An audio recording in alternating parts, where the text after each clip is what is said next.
Alt news के को founder Mohammad Zubair की गिरफ़्तारी जिस तरह से अमल में आई और अदालत का जो रवैया रहा, उसके ख़िलाफ़ एहतजाज करने के लिए प्रेस क्लब ऑफ इंडिया की दावत पर कई मीडिया तंजीमों, पत्रकार की तंजीमों ने आज एक एहतजाजी जलसा मुनाक़द किया और ये बताया कि ये जो सूरत हाल है, इस वक्त मुल्क में जो सूरत हाल है पत्रकारों के लिए, वो इमरजेंसी से भी ज़्यादा ख़तरनाक सूरत हाल है और इसका मुकाबला जो है हम सब मिलकर करना चाहिए और इज्तिमाई तौर पर करना चाहिए कि वो कब किसकी बारी आएगी ये बताया नहीं जा सकता।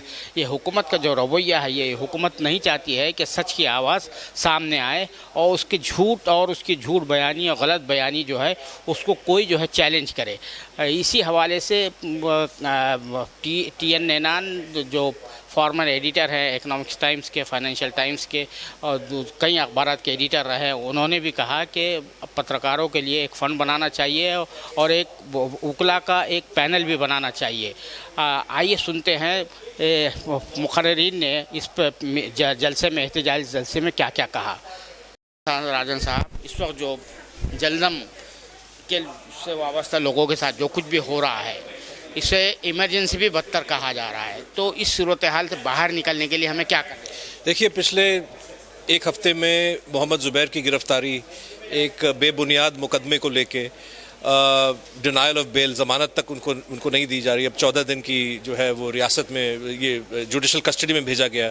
इसके अलावा कश्मीर से जो फ़ोटोग्राफ़ी सना मट्टू, उनको दिल्ली एयरपोर्ट में बाहर जाने से रोका गया और ऐसी बहुत सारी घटनाएं घट रही हैं इस देश में जो इस बात को साफ दिखाता है कि सहाफ़त या जर्नलिज़म जो है हिंदुस्तान में ख़तरे में है। हमला जो है सरकार की ओर से मुसलसल पिछले 5-6 साल से चल रहा है, लेकिन अब एक ऐसे लेवल पे पहुंच गया है जहाँ पे हमको लगता है कि सर से ऊपर पानी जाने का ख़तरा है। इसलिए मिलजुल के अगर सारे जो मीडिया इदारे हैं इस देश में, वो इस चीज़ की मुखालफत करें, अपनी आवाज़ उठाएं, ये ना देखें कि भाई मेरी ज़ुबान क्या है, मेरे विचार क्या है, मैं किस पार्टी के फेवर में हूँ, उस पार्टी के फेवर में हूँ। आज अगर एक सहाफ़ी की ज़ुबान बंद की जा रही तो कल जो है हमला किसी पे भी हो सकता है। ठीक। खेरा साहब, प्रेस ऑफ इंडिया ने ये जो मीटिंग तलब की थी, उसका मकसद क्या? ये मीटिंग था कि जो देश के कई हिस्सों में जिस तरह की वारदातें हो रही है, देखिए जर्नलिस्ट को कॉर्नर किया जा रहा है। अल्ट न्यूज़ के जो संपादक हैं मोहम्मद ज़ुबैर, उनको अरेस्ट किया गया है क्योंकि उनको टारगेट किया गया। टारगेट इसलिए किया गया कि वो जो फेक न्यूज़ था उसको उन्होंने एक मैकेनिज्म था उनके चैनल का कि फेक न्यूज़ को चेक कैसे करें और फेक न्यूज़ अगर आ रही है कहीं से तो उसको हम एक्सपोज करें।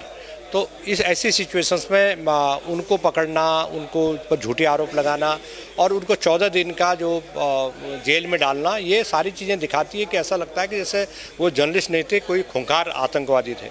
तो इस तरह की जो चीज़ें हैं वो एक मैसेजिंग जारी है पूरे देश में पत्रकारों को, मीडिया को डराने की, धमकाने की, और इससे एक व्यक्ति को सॉफ्ट टारगेट बना करके बाकी जो अक्रॉस द कंट्री जो मैसेज भेजा जा रहा है, वो मैसेज जो है इस ढंग से भेजा जा रहा है कि लोग दहशत में रहें, मीडिया खास तौर पर डरा रहे और डराओ लोगों को, डर करके जितना वो दब सकते हैं उनको दबाओ। तो ये इस तरह की चीज़ें हो रही हैं। उस ट्रेंड के खिलाफ कई घटनाएं हुई हैं देश में पिछले कुछ समय से, उसमें हमने रोकने की कोशिश की और उसको हम तो रोकने के क्या, उसको हमने चेक करने की कोशिश की और उसके प्रति इस तरह की तमाम जो घटनाएँ हुई हैं देश विदेश में, यहाँ अटैक हुआ बहुत सारे डिजिटल रिपोर्टर के साथ में, उस सब को लेकर के हमने एक पोजीशन ली है प्रेस क्लब ऑफ इंडिया ने। और हम चाहेंगे कि आने वाले वक्त पर न केवल जर्नलिस्ट बल्कि फोटोग्राफर्स, फोटो जर्नलिस्ट, उन तमाम लोगों को के खिलाफ जो भी हरेसमेंट्स हो रहे हैं उनको जेलों में डाला जा रहा है। एंड दूर देहात जो राज्य हैं, स्टेट गवर्नमेंट भी फॉलो कर रही हैं कि उनको एक्सेस पत्रकारों की बंद की जा रही है, PIB में, पार्लियामेंट हाउस में, जगह जगह। तो ये उस एक्सेस के खिलाफ एक कंबाइंड जो मोर्चा है वो उसके खिलाफ हम बोल रहे थे। मगर हमारी जो बिरादरी है, सहाफ़ियों की बिरादरी है, पत्रकारों की बिरादरी है, एक बड़ी तादाद जो है वो हुकूमत के साथ चली गई है। तो इस सूरत में क्या कर सकते हैं? जा रहा है लोगों को कि रेडिकलाइज करके इस तरह से कोशिश की जा रही है कि लोग सच से दूर रहें एंड हुकूमत के साथ रहें। तो हुकूमत के साथ जो सरकार के साथ है या हुकूमत के साथ है, उसको हम जर्नलिज्म नहीं मानते हैं। वो ये कहते हैं कि अब सत्ता की जो दरबारी काम हो रहा है, वो दरबारी पत्रकारिता है, वो समाज के लिए इंटरेस्ट में ठीक नहीं है। और किसी भी समाज के लिए जहाँ सत्ता के को पोषण करने वाले, सत्ता का समर्थन करने वाली जो चीज़ें हैं, वो चीज़ें समाज के लिए, न केवल समाज के लिए खतरनाक है, बल्कि भारत का जो कॉन्स्टिट्यूशन है उसके लिए भी ठीक नहीं है। Thank you very much. शुक्रिया बहुत। जय शंकर गुप्ता साहब, आप प्रेस काउंसिल ऑफ इंडिया की भी रुकन हैं, अलावा जो है आप जो है जो प्रेस एसोसिएशन है उसके भी चेयरमैन हैं। चेयरमैन थे। अब इस वक्त जो सूरत हाल पैदा हुई है जर्नलिस्टों के साथ, जिस तरह से पीआईबी में जो एक्रेडिटेशन नहीं मिल रहा है, सेंट्रल हॉल में दाखिला नहीं मिल रहा है, यानी जो खतरात ही खतरात आ रहे हैं आप, तो इसको किस तरह से देखते हैं? इमरजेंसी से बदतर है या ये सूरत? कहा भी कि इमरजेंसी से बदतर हालात हैं। देखिए, इमरजेंसी के प्रावधान नहीं हैं। उस समय जिस तरह से इमरजेंसी लागू की गई थी, इंदिरा गांधी जी ने लागू की थी अपनी सत्ता बचाने के लिए, तो वो प्रावधान तो नहीं है। लेकिन उस समय सबको मालूम था कि अगर हम इस लेवल तक सरकार के खिलाफ बोलेंगे तो हम जेल जा सकते हैं, या हम कुछ इस तरह से काम करेंगे तो जेल जा सकते हैं। सेंसरशिप होती थी कि अखबारों में अगर आपने लिखा, उस समय तो टीवी चैनल तो होते ही नहीं थे, डिजिटल मीडिया भी नहीं था, सिर्फ अखबार ही होते थे, पत्रिकाएँ। उसमें अगर सरकार के खिलाफ लिखा तो वो हिस्सा कट के बाहर हो जाएगा और जितना बाकी सब छपेगा। तो वो सबको मालूम था। आज कुछ मालूम नहीं है कि हम क्या लिखेंगे और क्या हमारी सरकार के को या सरकार चलाने वाले लोगों को नागवार गुजर जाएगा, ये कुछ पता ही नहीं है कि कौन से भाई सरकारों के खिलाफ हम लोग लगातार लिखते रहे, चाहे यूपीए की सरकार रही हो तब भी लिखते थे, या यूनाइटेड फ्रंट की सरकार थी तब उनके खिलाफ भी लिखते थे। अगर गलत करते हैं तो गलत का विरोध करते हैं, उसमें हम लोग लिखते हैं। तो क्या लिख देंगे और क्या कब हम जेल चले जाएंगे? अब जिस ढंग का मामला, जैसे अभी मैं बात कर रहा था, बताया मैंने कि जुबैर का जो मामला है, क्यों गिरफ्तार किया गया? इसलिए गिरफ्तार किया गया कि जो सोशल मीडिया से लेकर के बाकी मीडिया में जो फेक न्यूज़ चलाने की कोशिश की जा रही है, लगातार हो रही है, उस फेक न्यूज़ को एक्सपोज करने का काम अल्ट न्यूज़ और प्रतीक सिन्हा और ये जुबैर करते थे। एक तो एक था। नूपुर शर्मा ने जो जहरीली बातें की, जो बेअदबी की बातें की टीवी चैनल पे, उसको ब्रेक करने का काम जुबैर ने किया था।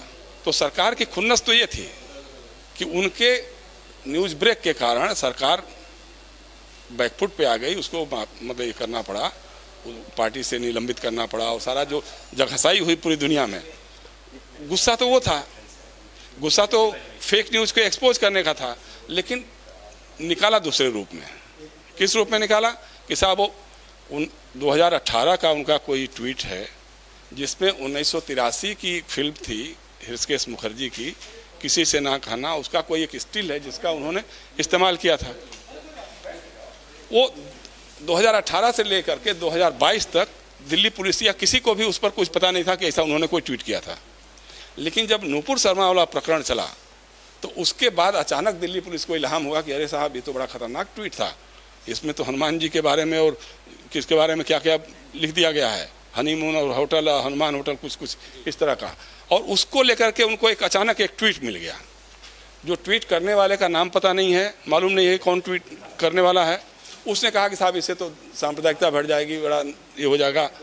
उसको उसी को शिकायत मान करके इन्होंने गिरफ्तार कर लिया। सबसे हैराननाक बात यह है कि उसी धाराओं में नूपुर शर्मा पर भी मुकदमा कायम है और उन्हीं धाराओं में जुबैर के खिलाफ भी शामिल। लेकिन जुबैर को उठा करके जेल में बंद कर दिया गया। नूपुर शर्मा आज तक बाहर हैं और उनको हेवी सिक्योरिटी प्रदान की जा रही है। तो एक मतलब हम जानना चाहते हैं कि इस देश में दो कानून है क्या, दो जुडिशियरी है क्या, दो संविधान है क्या? संविधान तो एक ही है। अभी कितने बड़े बात है कि अभी हमारे चीफ जस्टिस साहब ने कहा कि हमारे पर दबाव आते हैं, इस तरह के दबाव आते हैं, लेकिन हम ये कहना चाहते हैं कि हम लोग सरकारों या राजनीतिक दलों के प्रति कमिटेड नहीं हैं। हमारा कमिटमेंट या हमारी जवाबदेही संविधान के प्रति है। अब अच्छी बात उन्होंने कही, लेकिन ये दिखता नहीं है कभी। अगर संविधान के प्रति रहता तो महाराष्ट्र के बारे में वो फैसला नहीं आता, या राम जन्मभूमि बाबरी मस्जिद के बारे में उस तरह का फैसला नहीं आता। तो ये सारी चीज़ें तो हो रही हैं। अब सबसे बड़ी बात है कि जो इसी प्रकरण में, नूपुर शर्मा वाले प्रकरण में, दो जजों ने जो कमेंट्स किए, तो कमेंट्स तो बहुत अच्छे हैं, ठीक है, लेकिन उस पर कोई एक्शन नहीं है, उसका कोई फैसला नहीं है। मतलब आप बोलने को तो बोलते रहिए, कुछ भी बोल, नरेंद्र मोदी जी कुछ बोलते ही रहते हैं, रोज बोलते ही रहते हैं कुछ कुछ, लेकिन उस पर अमल नहीं होता है। वो कहा उन्होंने तो हाँ करेंगे, हाँ, लेकिन उसके बाद ही गिरफ्तार हुआ, तीसरा वार्ड गिरफ्तार होती है, क्योंकि गुजरात के दंगों का सच। अब बताइए, गुजरात का जो डीजीपी रहा है उसको आप गिरफ्तार कर रहे हैं। संजीव भट्ट को पहले से किया था, अभी श्री कुमार जो डीजीपी रहे उनको गिरफ्तार कर रहे हैं आप, इसलिए कि उन्होंने उस समय दंगों की सही बात को उन्होंने उजागर किया था। तो ये सारा चल रहा है, मतलब आप सोचिए। लेकिन दूसरा ये भी है कि हमने कहा भी, लोगों को हो सकता है अच्छा या बुरा लगा हो, हमारे मीडिया में भी एक तबका है जो कहीं ना कहीं से अपने रास्ते से भटका हुआ है, कंप्रोमाइज हो चुका नहीं है, वो उनका हिरावल दस्ता बन चुका है। अब जिस तरह से राहुल गांधी के बारे में, जैसे वो जो जी न्यूज़ के लोगों ने, जैसे वहाँ पे वायनाड में उनका भाषण था, वायनाड में आपको मालूम है उनके पार्टी ऑफिस पे हमला हुआ था, एसएफआई के लोगों ने तोड़फोड़ की थी, तो राहुल गांधी ने सिर्फ यही कहा था ना कि बच्चे हैं उनको माफ़ कर देना चाहिए। अब उसको आपने जी न्यूज़ वालों ने उस आधा हिस्सा काट लिया और उदयपुर का पूरा प्रकरण चलाते हुए कहा कि राहुल गांधी ने कहा कि वो तो बच्चे हैं उनको माफ़ कर देना चाहिए।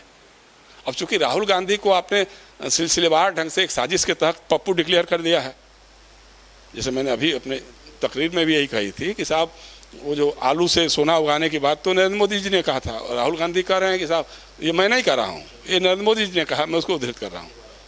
उसका पूरा आधा काट दिया, आधा दिखा दिया, तो पूरे देश भर में वो पप्पू बन गए, दुनिया भर में पप्पू बन गए। तो वो जिस ढंग से कर रहे हैं, आप सोचिए उदयपुर की जो घटना हुई है, इतनी बारबरिक, इतनी पाशविक घटना है, उसको कभी क्षम्य नहीं कहा सकता।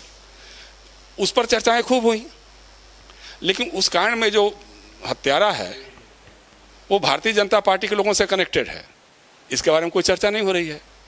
कल जिस तरह से कश्मीर में आतंकवादी जो 2 पकड़े गए हैं, ग्रामीणों ने पकड़ा है, उसमें से एक जो है लश्कर तौबा का जो सोकाल तालिब हसन या क्या तो कुछ नाम है, डार या क्या है, उसका कनेक्शन बीजेपी के साथ निकल के आ रहा है। वो बीजेपी के अल्पसंख्यक मोर्चे का जो आईटी सेल है उसका कन्वीनर भी रहा है।